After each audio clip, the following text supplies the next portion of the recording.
I realised I'm actually here 3 days early. It's always nice as a Roscommon man to be here a bit early for the league final. Anyone here from Cavan, I commiserate with you already. You're going to be going home empty-handed on Sunday, but we're looking forward to coming to Croke Park, and it's always nice to get here. Not that as a Roscommon man or as a Cavan man we get here too often. But firstly, I'd like to thank David and Brian and Energy Action for organising today's conference. This annual event gives us a chance to focus on the challenge at hand, to hear success stories and to share ideas. My department, the department I lead, the Department of Communications, Climate Action and Environment, is the Department of Efficiency. It's about using our natural resources in a more sustainable manner, to drive change, to transform rural Ireland, to support employment, and to protect our people and our planet for future generations. Energy efficiency and climate action are inextricably linked.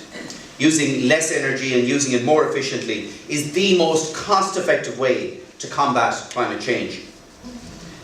Efficiency is about us using the limited resources more responsibly and more economically. It's not just a different way of doing, it's a different way of thinking and of living. The cheapest unit of energy is the one not used. Our homes are a significant source of greenhouse gas emissions. To achieve Ireland's long-term climate and energy goals, we need to enable more households to engage in deeper innovations of their homes. Everyone deserves a home they can afford to heat and to light, but regrettably, some cannot. Many struggle to make ends meet, and among those who struggle hardest, too many live in homes that are sinkholes for fuel poverty. Ending this inequality is a priority for me. It's also an economic opportunity, because ending fuel poverty one home at a time creates jobs and contributes to combating climate change. Insulation isn't a panacea for fuel poverty, but insulation ensures a home that is warmer, with healthier residents, more comfortable and costs less to heat. Today's agenda is about understanding energy poverty in a wider European context. It's about recognising that a united approach is the best way to tackle energy poverty and protect those who are the most vulnerable. We know that close to 1 in 10 of the EU population struggle to keep their homes warm. These people are vulnerable to cold, extreme weather and fluctuations in energy prices. Their health and well-being is seriously impacted upon by energy poverty. This is why I see energy efficiency as a primary tool for tackling energy poverty and ensuring that no one is left behind. Energy poverty is a blight that affects 1 in 4 people in Ireland. These people can't afford to heat or to light their homes. This is plainly unacceptable. They struggle to meet their energy costs.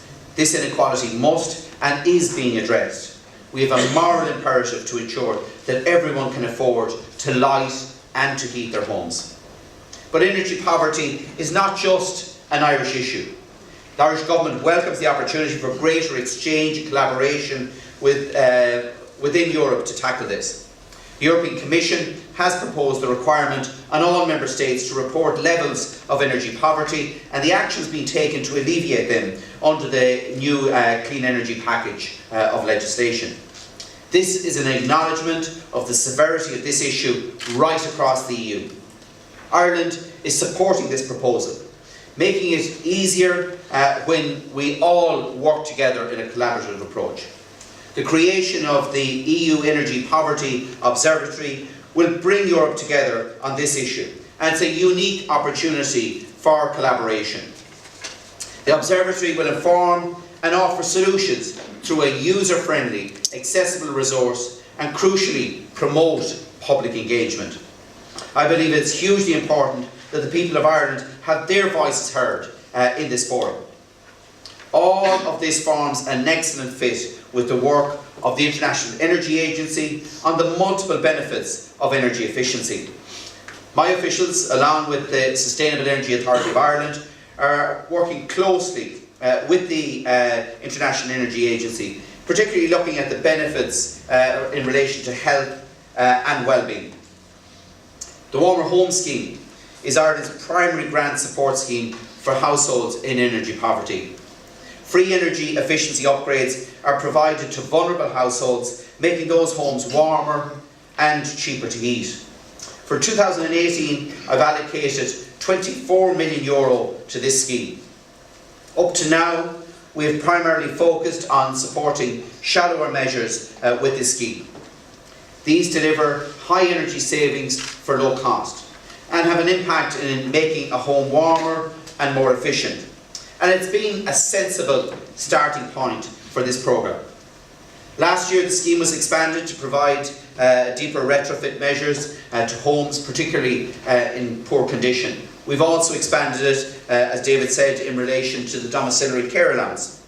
However, we must take the extra step and reach a far greater energy and carbon savings, especially for homes that are harder to treat. This will only be achieved through deeper measures.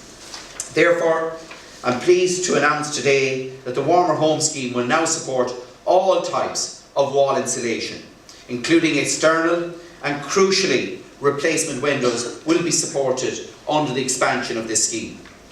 Not only will this see the scheme reach homes that could not previously receive works, but they can now be provided with a much deeper upgrade. This is what we have to do to place our residential housing stock on the right low carbon trajectory to 2050, and this scheme and the changes that I'm now announcing will provide a significant step forward in this area. Critically, by providing these deeper insulation measures under the Warmer Home Scheme, where heating systems need to be installed or old fossil fuel systems replaced, we will now create the opportunity to install clean, renewable heating technologies. This is further progress on implementing the decision that I made at the end of last year to transition away from grant supports for fossil fuels to renewables. We will do this where it's the best technical solution for the house and, crucially, where the householder is comfortable with that solution. And it builds on our capacity to deliver ahead of implementing the National Development Plan, which foresees investment of €4,000 million in energy efficiency over the coming decade. Consultation with all of you here today and many other stakeholders. My department has commissioned an evaluation of the impact of introducing energy efficiency standards in the rental sector. This is now being updated with the output from the 2016 census, and we're working on drafting a consultation paper which will go out for consultation later this year. Today I've given you some sense of the work that's currently in progress on energy poverty, and I'm driving this forward with a very dedicated team of officials within my department. I hope that today's conference will provide an opportunity to explore new ways of tackling energy poverty and ultimately helping the most vulnerable in our society.